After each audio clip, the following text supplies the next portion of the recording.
یہ تضاد تباہ کن تضاد ہے. ہر تضاد تباہ کن ہے.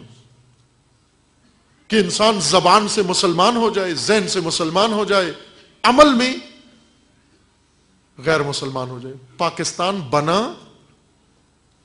بنا کر اس کو تضاد کی راہوں پہ ڈال دیا گیا.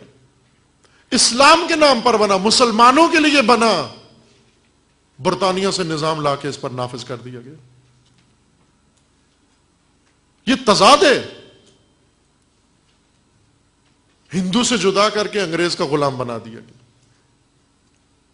قرآن کے نام پہ بنا لیکن قرآن کا نظام نہیں لائے. تضاد ہے.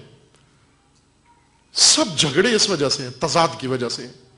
حل مشکل اس تضاد کو رفع کرو. آپ تضاد کو ختم کرنا پاکستان کا رائے حل ہے.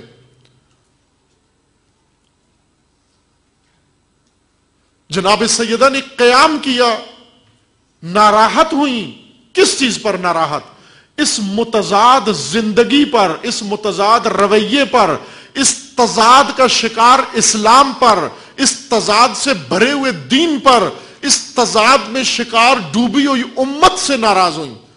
جو تضاد پہ راضی ہو جائے وہ تباہ ہے. تضاد پہ ناراض ہو، ناراحت ہو، نفرت کرو تضاد سے. تضاد یعنی ایک طرف سے زبان سے یہ کہنا، دوسری طرف سے کچھ اور کرنا. سراسر زندگیاں تضاد ہیں ہماری. عہد کچھ ہیں، عمل کچھ اور ہیں. اور خدا کو یہی ناپسند ہے. کبر مقتن، بہت برا، خدا بھی برا جانتا ہے. اس لیے جناب سیدہ کو برا لگا یہ تضاد، چونکہ اللہ کو تضاد برا لگتا ہے.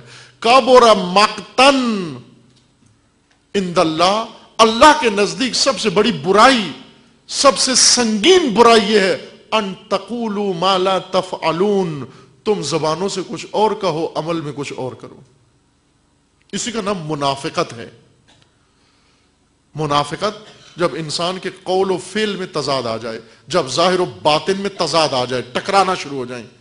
زبان سے کہے میں مومن ہوں، دل میں کفر بھرا ہوا ہو انسان کے. عمل سے جب کفر ظاہر ہو رہا ہو،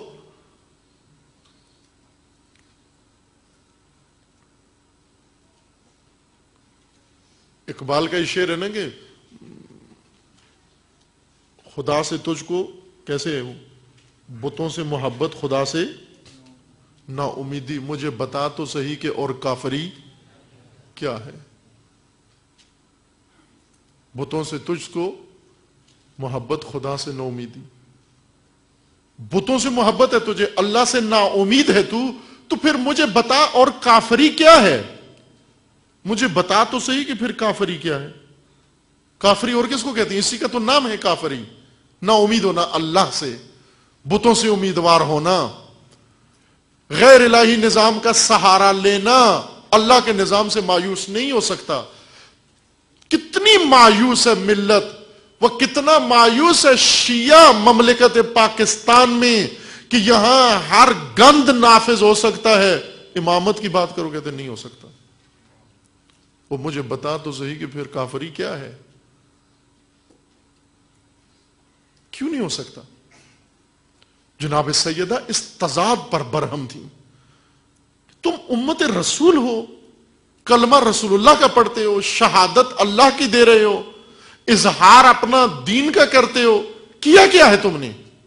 پہلا قدم ہی رسول کے بغیر کیسا اٹھایا تم نے؟ ایک گفتگو ہم نے کی ہے، بہت اہم موضوع ہے، اگرچہ اس موضوع میں حق ادا نہ ہو سکا ہو جو بھی ہو، لیکن آپ کے لیے موضوع اہمیت رکھتا ہے کہ جیسا ہم شکوہ بھی کرتے ہیں روایات میں بھی ہے، اور یہ امتوں کے لیے بہت حیاتی و مہم چیز ہے. رسول اللہ کے بغیر زندگی بعد از رسول، یعنی رسول اللہ کے بغیر زندگی، امام کے بغیر زندگی. یہ ڈھنگ جس امت کو آ جائے وہ نجات یافتہ ہے. بغیر سے مراد یعنی وفات رسول اللہ کے بعد، جب رسول اللہ فزیکلی ہمارے درمیان نہیں ہے، جب امام معصوم تک ہماری دسترس نہیں ہے. اب کیا کرنا چاہیے ہمیں؟ یہی ڈھنگ سیکھنا بصیرت ہے، عقل ہے. جس قوم کو یہ ڈھنگ آ گیا وہ نجات پا سکتی.